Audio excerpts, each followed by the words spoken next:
sanksi kurungan ini tidak akan bikin jera koruptor kalau tidak dimiskinkan. Jadi kalau aset-asetnya tidak dirampas. Ini kaitannya dengan RUU perampasan aset. Ya, jadi kerugian negara yang dia timbulkan ya harus dikembalikan. Makanya pantas kalau negara itu menyita. Apakah adil anaknya menderita juga gitu. Tapi ini saya minta masukan dari ahli-ahli hukum. Pertanyaan yang sangat luar biasa dari seorang pemimpin negara menunjukkan kebijaksanaan beliau dalam menentukan keputusan berdasarkan keadilan dan kemaslahatan. Baik, saya akan coba memberi pandangan singkat. Dalam sejarah Islam, jawabannya sangat jelas. Yang disita adalah harta yang berasal dari korupsi dan harta yang tidak bisa dibuktikan asal-usul halalnya. Tapi bukan berarti semua harta langsung dirampas. Islam tidak zalim, tapi juga tidak lemah dalam menghadapi pengkhianatan. Lihat bagaimana Umar bin Khattab menghadapi pejabatnya Al-Haris bin Ka'ab. Ia ditugaskan ke wilayah kekuasaan Islam. Namun saat kembali, ia membawa harta yang jumlah besar. Umar bertanya, "Dari mana hartamu ini?" Al-Haris menjawab, "Aku berdagang."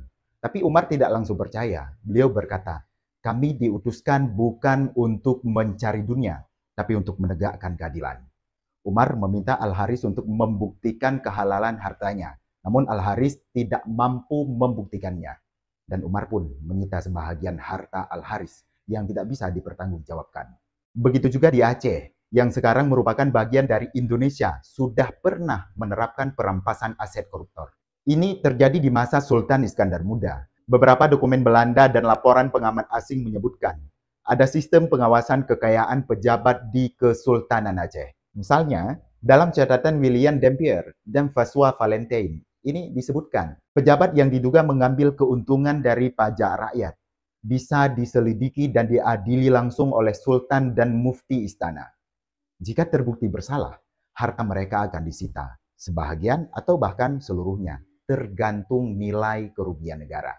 Dalam sejarah Kesultanan Aceh Darussalam, terdapat kasus menarik yang menunjukkan prinsip hisbah diterapkan. Seorang pejabat yang mengelola dana wakaf untuk membangun masjid dan madrasah di Kutaraja yang sekarang Banda Aceh, menyalahgunakan sebahagian dana untuk kepentingan pribadi. Hasil penyelidikan tim hisbah dan pengaduan masyarakat menunjukkan ada penggelapan dana yang seharusnya digunakan untuk pendidikan agama. Sultan Iskandar Muda yang dikenal sangat tegas langsung memerintahkan pemecatan pejabat tersebut, penyitaan hartanya, pengembalian dana ke lembaga wakaf. Ini menunjukkan bahwa di Aceh, pengawasan terhadap pejabat bukan sekedar formalitas, tapi dijalankan dengan penuh tanggung jawab keislaman. Hisbah bisa menyita harta pejabat yang tak jelas asalnya, bukan karena benci, tapi karena amanah. Bukan karena dendam, tapi karena harta itu tak bisa dibuktikan kehalalannya. Prinsip Islam jelas.